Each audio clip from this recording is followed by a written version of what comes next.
getting into the next game here. Oh, it's gonna be on cliff, and now I can show you on the minimap the spot where you where I tried to explain everything. They're going up against VP or WP. WP. Warplanes. War people, rah! War people. For the people who just joined in, this is Riveting TV, and you've tuned in to Dorjan and Highflyer 15. Doing our ProCast, where we have a look at different teams who are working together to improve their teamwork, or pros who are actually showing us tips and tricks on how to become better. So we are trying to analyze them as best we can to tell you their mistakes, also what they're doing well, and give you examples and explain what's going on. We also have in the works tomorrow morning, good morning, thanks if you're going to tune in with Hi-Fi 15. And we're taking a break until Monday for our Newbie Monday. So hello everybody, we have a 2-minute delay on the stream, so you won't see this until 2 minutes in the past.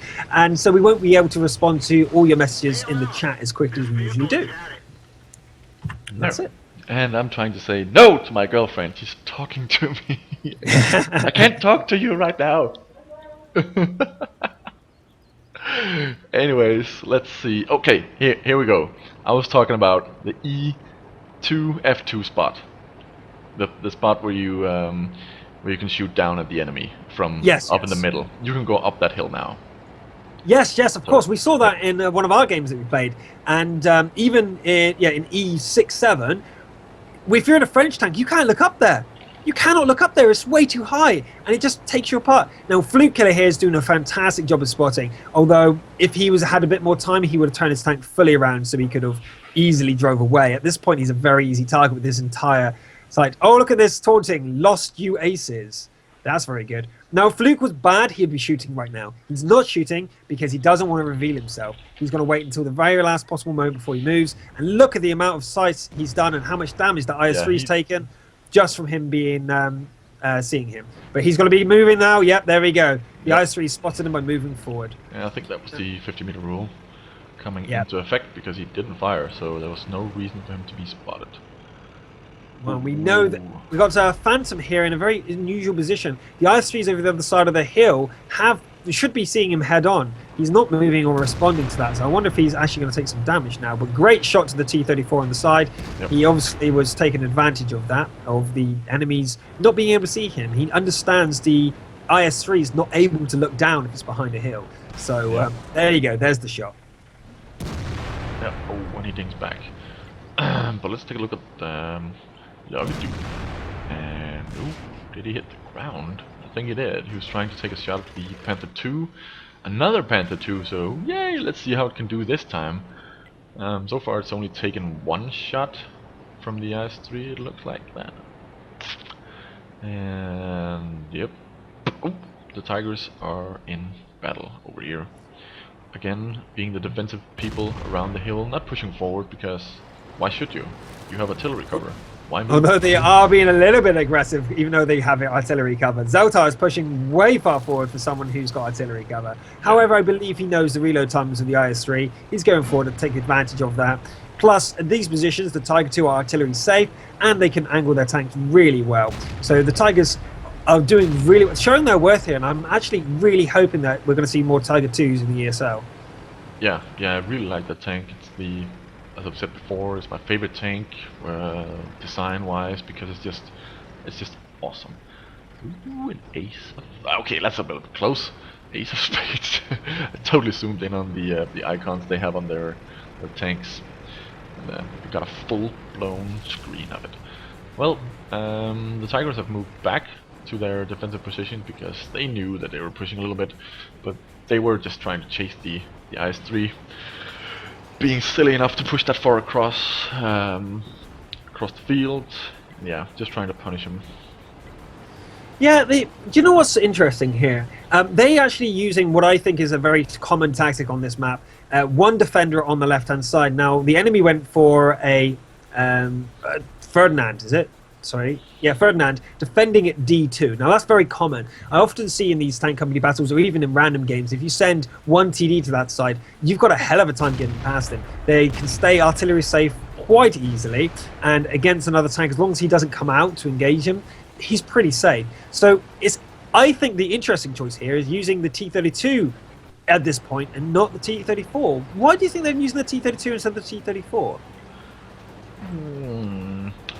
Well, it could just be the small add. I don't really know. It's probably because of the gun, because it is better than the T-32. So I think that's the only reason, because the turret is almost as good unless the enemy is using premium ammo, and yeah, I think that's why. I don't really see any other reason. Yeah, maybe it's the armor instead of using the speed. Also, I guess another advantage I've just thought of maybe is if there was no enemy there and they did leave it undefended, the T-32 is fast enough to respond to that and get in the enemy base and take out the artillery, where the T-34 might not have had the speed to do so. Maybe it's a tactical choice like that. Yeah, I think it is. Or some defense on the right-hand side. The Tiger 2s are now punishing the IS-3. Look at the little damage they've taken. They've taken out an IS-3, a Tiger 2, and are about to take out their next IS-3. Yeah. Fantastic work from Zeltar and Sveinlund. Yeah, they're pretty awesome in their Tiger 2s. I have to admit that, because, yep, they're getting the job done. In the middle, the Ace of Spades have lost an IS-3. 2 fast DK's gone down. Phantom 2, or should just say Phantom, he's down to 100 HP, and Locastan is down to 815. Now, that's pretty low HP for being their last forces on that side. However, Salt has moved up to the middle, and he and their T-34 are both able to cover them. So it's really good positioning here. Again, I wouldn't say defensive, but very progressive. They're taking inch at a time. Yep. Indeed. Indeed. I can't say those words without laughing, because people are just, high flyer, indeed, highly unlikely. The GW Panther is in trouble. He's gone. Yep. Oh, like an eternity after he fired. I was like, boom. Has he killed him? Has he got him? There he's gone. Yeah. Ouch. He's getting pounded right now. I think it's from the... No, it's not. He got 400 damage twice. Just looked like T-34 shot, but it wasn't. It was just the artillery. So he was in the open. Look at this. They've broken cover now and they've all gone together. This is great teamwork, great communication. Whoever the field commander is has great presence with his team. He's telling them exactly where to go and go together. If you go together, there's so many targets on the field, it's hard for the enemy to concentrate. Generally speaking, the rule of thumb is if you're in panic mode, you shoot the nearest target. It takes very well-trained people, even in computer games, to ignore this fact. And like, oh, that guy at the far at the back, he's at low HP, I'll take him out. It's hard to do that when there's 8 guys chasing you. You generally speaking just shoot the nearest guy. Oh, that guy's near me, bang! And it takes a lot of discipline to say, guys, concentrate firepower on that guy. Because he might, that guy who you've been told to concentrate fire upon, or the guy with the lowest HP, might not be the guy threatening you personally. And humans are very selfish in that nature. We want to keep ourselves alive at top priority. But here we go in the middle. Both of them are below 100 HP, and so's the enemy at 38. And he goes down. Great teamwork from these 2 IS-3s. Yep. Absolutely fantastic. Look at that. They shared damage perfectly. They could have done it better. And it's a win for the Ace of Spades. It's 3 for 3. Good job, guys. Good job. And we saw the scout moving up and taking a position all the way up north, so he could shoot in the side of, I think it was the IS-3, the remaining IS-3 down at north as well. And he actually took, I think, 400 HP of him, because he didn't care about the guy just sitting right next to him, and only cared about the big tanks. That was stupid. Look at the damage shared between the team members that were left. The three of the guys are 10% or below.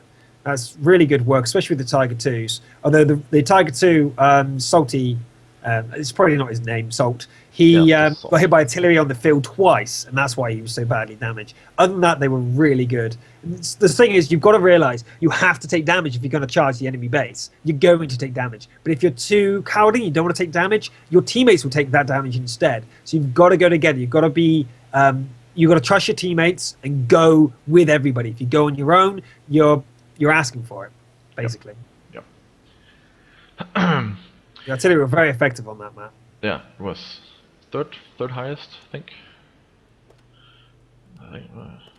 Yep, third highest out of the entire team. That's good. It's real. Yeah, even the enemy artillery did really well. So the GW Panther on their team was third highest on theirs as well. So artillery on that map, it's gonna do well. But then again, overcommitting with too much artillery is also weak. Okay, SBW with PA-27. This seems like an alliance here. The interesting choice they've done with this one, what is it? Can you spot it? High flyer? On the enemy team? Let me see. Yeah. Enemy team. Well, brought a French. They've got no scouts. Oh yeah, of course, that as well. But yeah, you really have to think about how effective a tank destroyer can be in these games, because it's random maps and you don't get to pick where the TD can sit, and it's not always a good map, and there's no places for it to be effective always. And just having a tank destroyer, unless it's in an absolute where they can bring the insanely damaging tier 10 TDs, then I don't really think tank destroyers are worth it in the end. And that's why I thought that was the odd one out. And yep, encounter battle on Ruinberg. Okay, so we have Flute Killer going forward again. This is the power of the scout, guys. He's going to light up the enemy and get out again. Whenever we've seen an enemy team try, or opponent team try and do this, guess, oh, sugar. Over there, the IS-3 takes an artillery shot to the face, almost 1,000 damage. I think it was artillery, it could have been the TD. What's the TD damage range? No, that's only 400 max. Yeah, there you go. Average, 500 max, I think, 500 something. But yeah, that was definitely a TD straight to the face. An RT. So yes, we have Flute Killer doing his job there. He's lighting them up in the field and he's taken no damage so far. He's lit them up. Look at the damage done to the T-32, and one of the Tigers go down. Look at that, guys. That's what a scout does for you.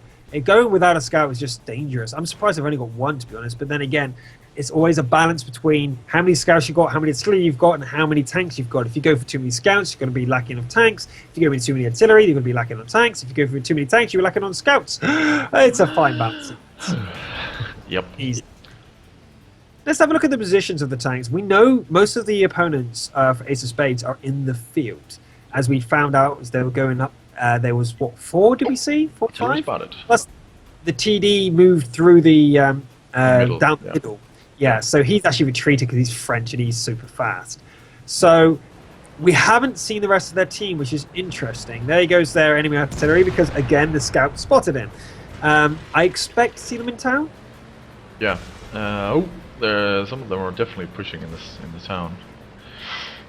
And they only have...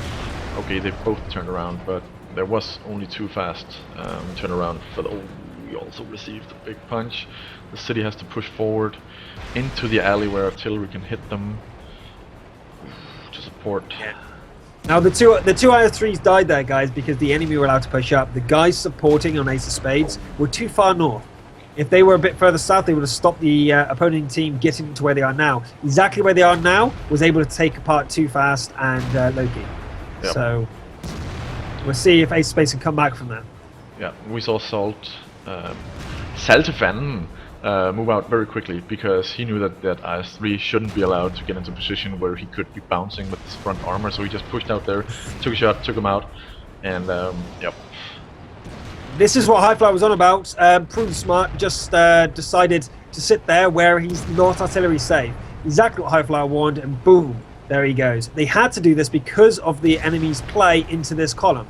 Into this road, should I say. Into this road, they were threatening the IS-3, so Ace of Spades were forced to come forward to try and save them. It's also put them in artillery range, and this is exactly what Highflyer warned about, and here's the damage coming down. They're taking so much damage from the enemy artillery.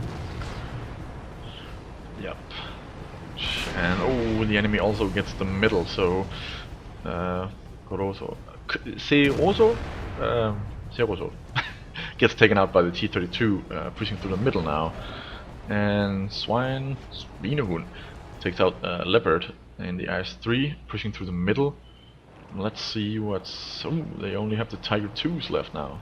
Surprisingly. Yeah, exactly. This is very interesting, and I think Ace of Spades' best tactic now is use their +1 artillery to their advantage. Yeah. Before this point, they were pretty even on everything, but 1 artillery went down, and they're down to 3 Tiger tanks now, and I don't think they want to be doing a head-on fight because insane damage. He just did 540 damage to that Tiger 2. I think that's the highest damage roll that Tiger can possibly do.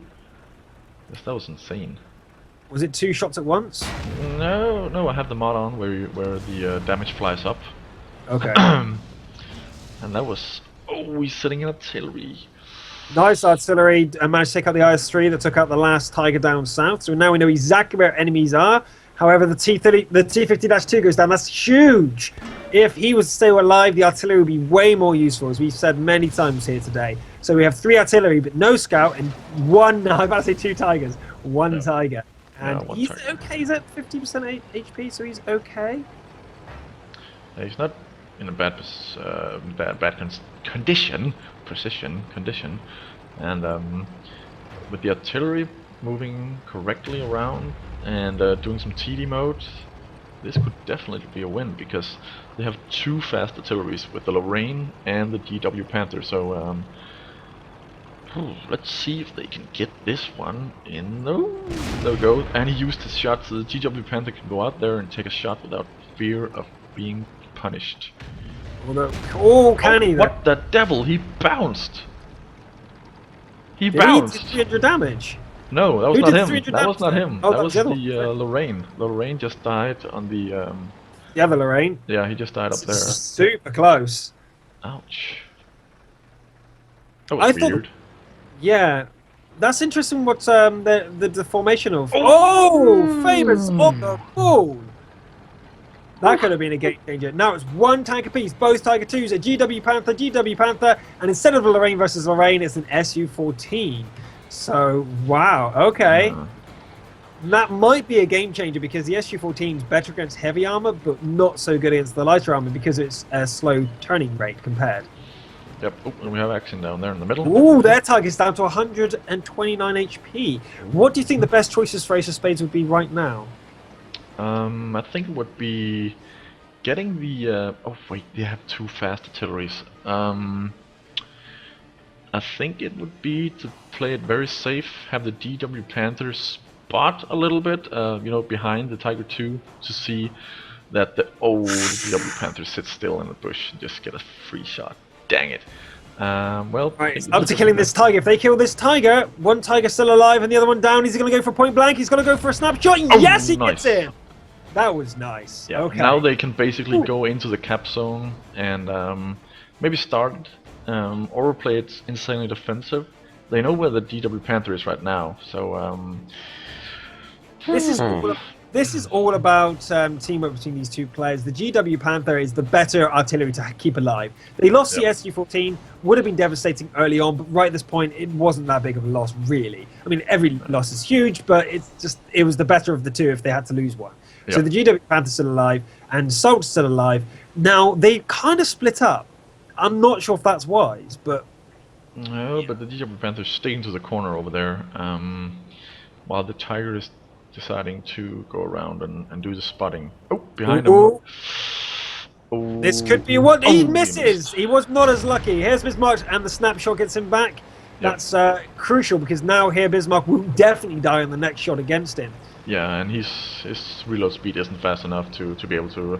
Unless he has equipped a smaller gun, but you'd only do that if you go TD mode for certain in every single game, so... Oh, here he comes out the back. The Lorraine is chasing. Will the GW Panther turn around? The Tiger 2's taking damage. He's tracked. He managed to take out the GW. The Lorraine is aiming. That's the Tiger gone. GW Panther has reloaded. Will he hit? No, he will not. The Lorraine has probably got another shot off in time. This is super close. It's up to the Lorraine if he's going to do a point-blank shot. I doubt the GW is going to reload in time, although the Lorraine is not coming forward. He is now. Will he reload it in time? Rawhide is going to be up to him. Who's going to fire first? Will they kill each other? Will it be a draw? No, it will not be. Rawhide goes down. So he had definitely loaded AP bullets, because if not, he would have killed himself. So he was actually smart. Do you think that's the case? Because he did take damage himself. I think it was high explosive, but he must have aimed for the top of the GW rather than the right at the front. And the Lorraine doesn't have a big splash. Okay, it has no splash near... Okay. No, well, it's a smaller splash. The Lorraine is the smallest splash of all the artillery. Let's look at it. If we can. Am I talking out my ass, or am I right? I believe the Lorraine, because of its speed and that, doesn't have as big a splash as, let's say, the SU or even the GW. I can't check. I have to be inside the tank and have it. So, dang it. Can't check that. Oh well. It's just a guess. Let's say yes. Just to be on the logical side. Logo. What are you saying? Apparently you have the wrong logo. I have the wrong logo. Yeah, but don't tell anybody. I won't tell anybody. It's the right logo. Who's saying it's the wrong logo? Okay, shh. Right, anyway, it was a really good battle, and it was close down to the absolute wire. Now, there was no obvious mistakes made. The risk that they were forced, and I've said this before, and obviously I'm going to lay this out again. The difference between a forced error and an unforced error. That was a forced error. They managed to push the Ace of Spades into making a mistake, bringing their 3 heavy tanks down the non-arty safe column. They had to come down there, and they took so much damage to from the artillery that it made them lose the game in the end. But that wasn't a mistake from Ace of Spades. That was the best thing they could have done. Now, they got into that situation because they didn't move up to support the IS-3s that were in the row that was holding the middle. So the enemy team pushed up, took the middle, destroyed the IS-3s. The IS-3s were in serious trouble. It would lose them the game if they didn't help them. That's what cost Ace of Spades the game. They almost peeled it back from excellent teamwork and good position and use of the artillery. It wasn't enough, and unfortunately it came right down to the wire, and the Ace of Spades lost it. But it was super close, and both teams did really well. Both teams did absolutely fantastic. Yeah, it came down to the GW Panther missed, I think, twice. Or was it just one? I think it was just one, and then one the other game as well. I just confused and put them all together. But still, it was. If he had hit, it would have been a win. So, accuracy. Damn you. Let's see. Let's close down this. Clank.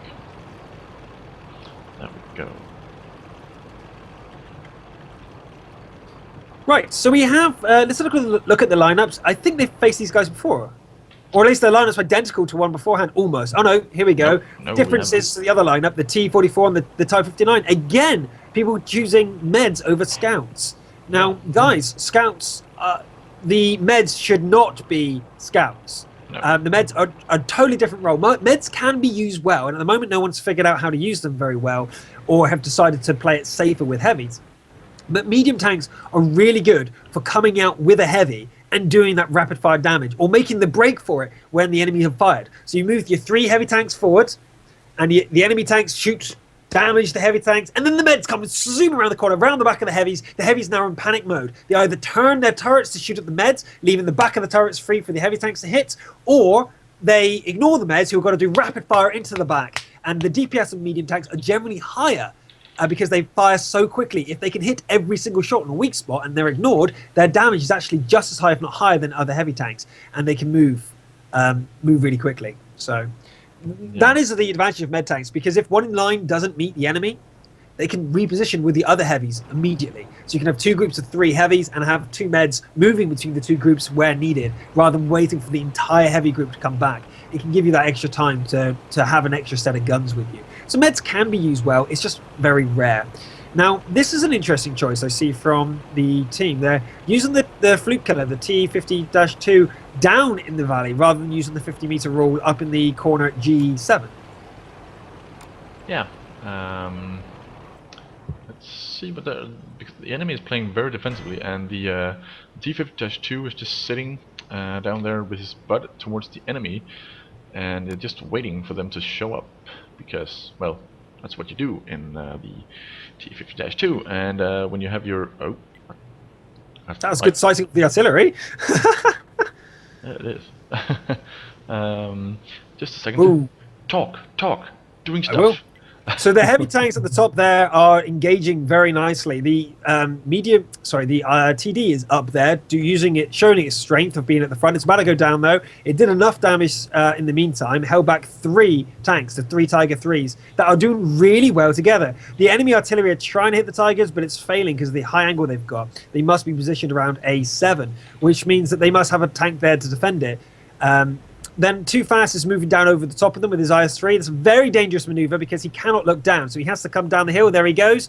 He was very vulnerable during that entire maneuver, but it paid off for him. He's cut down without any damage whatsoever, and he's point-blank range with the KV-4 and the IS-3. That's going to cause confusion within the enemy and allow the Tiger 2s to come forward. However, the enemy artillery got a side shot onto the Tigers. That means that some serious damage is going to go against them, and Saltish takes 800 damage. That's insane. So if we move back into the middle, we have the...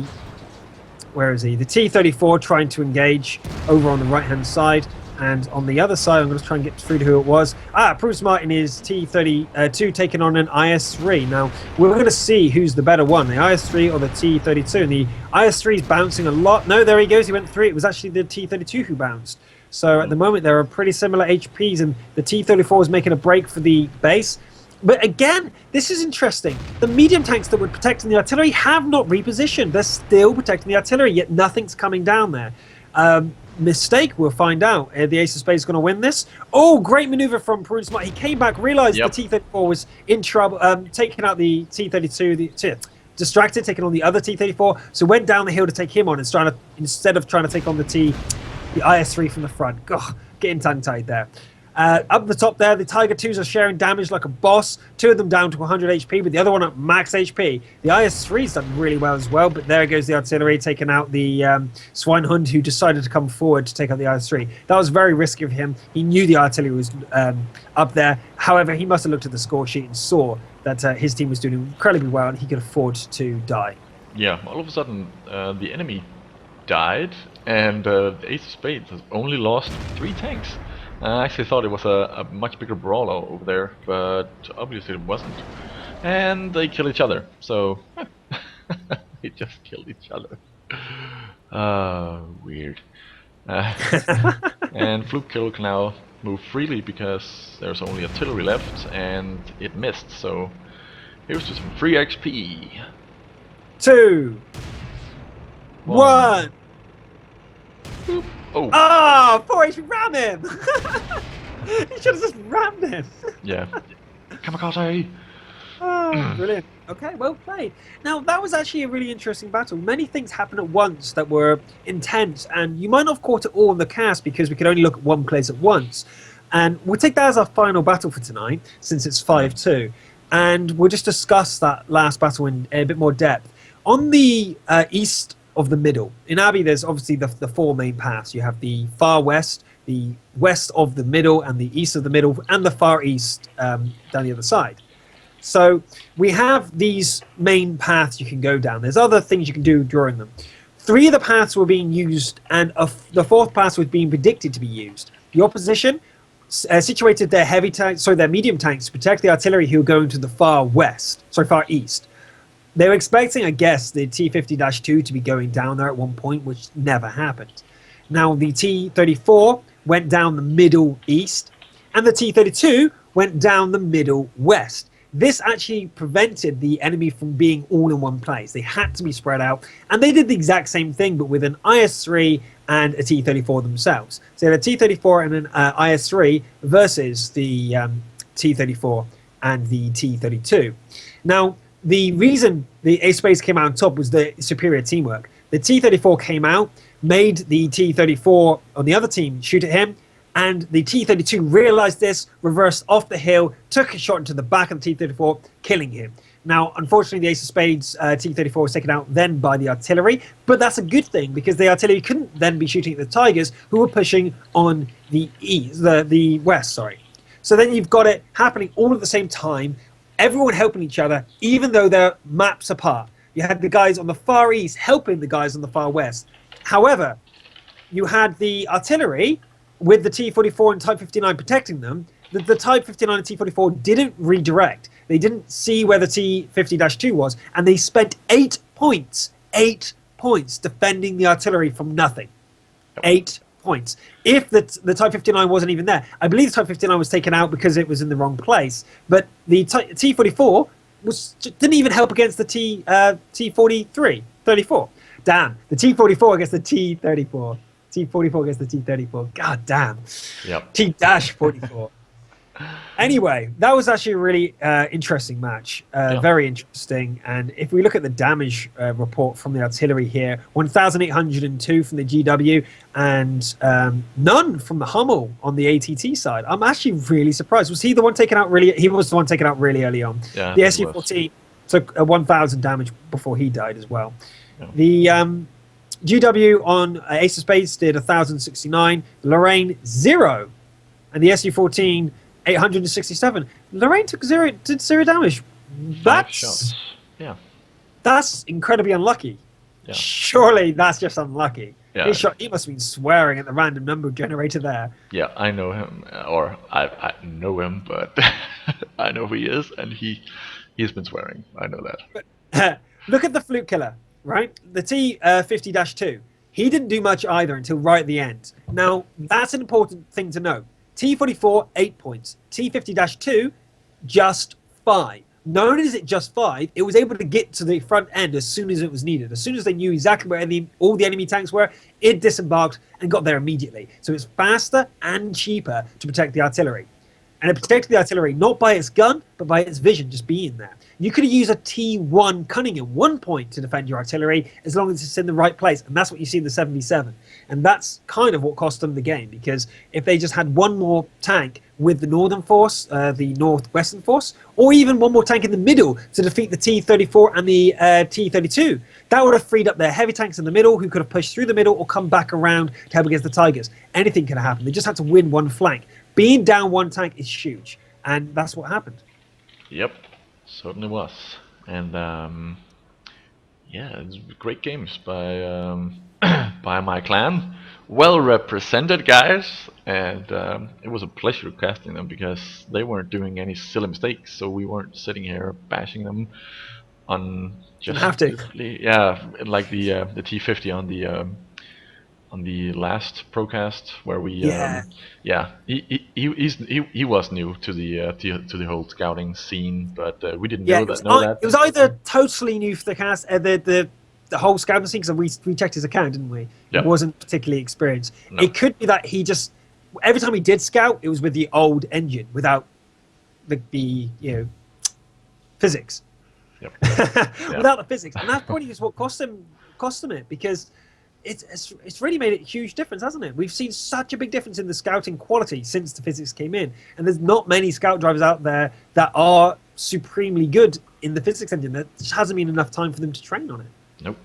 And we also saw Fluke Killer just flying around in Karelia at the beginning, and when he was in the enemy base, where he probably wouldn't want to fly around like that, but he did fly around like that and still stayed alive, because the enemy was just seeing him fly all around and cause confusion like that.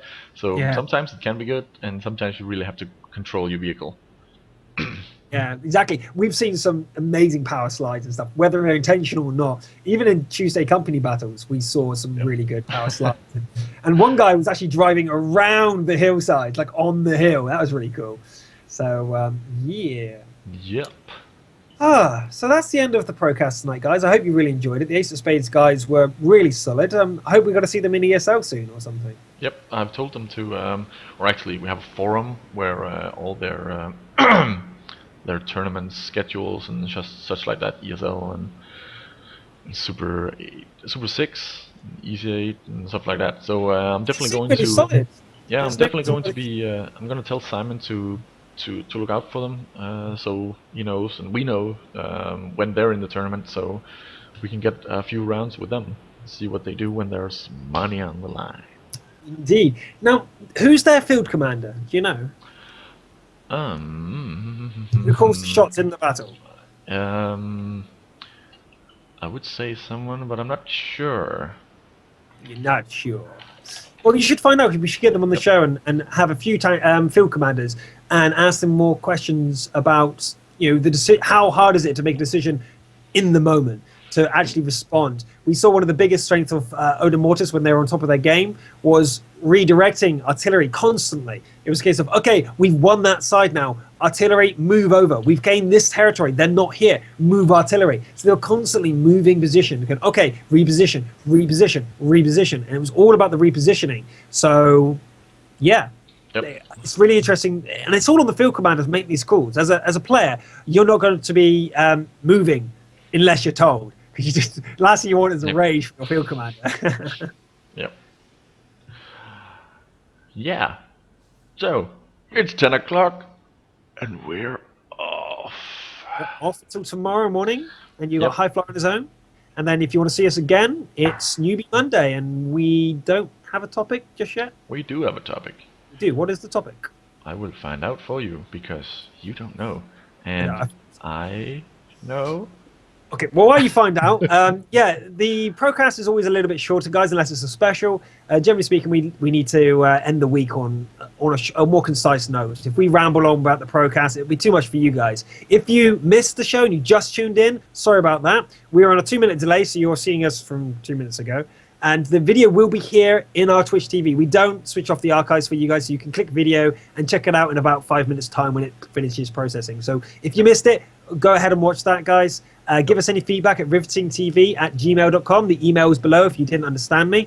And yeah, our calendar and events are below. If you want to be notified via email, click the follow button. Other than that, go to worldofwar.net and say hello in the forums. I believe it's down at the moment. They're upgrading the server or something. So, don't know why I said it. Anyway. Okay. Well, the topic on Monday is all the little things. All the little things. All the little things. Intriguing. Little... Nice. Yeah. Oh, thanks for watching us. I've been Dorjan. And I've been High Flyer 15. And we're Riveting TV. Good night. Good night.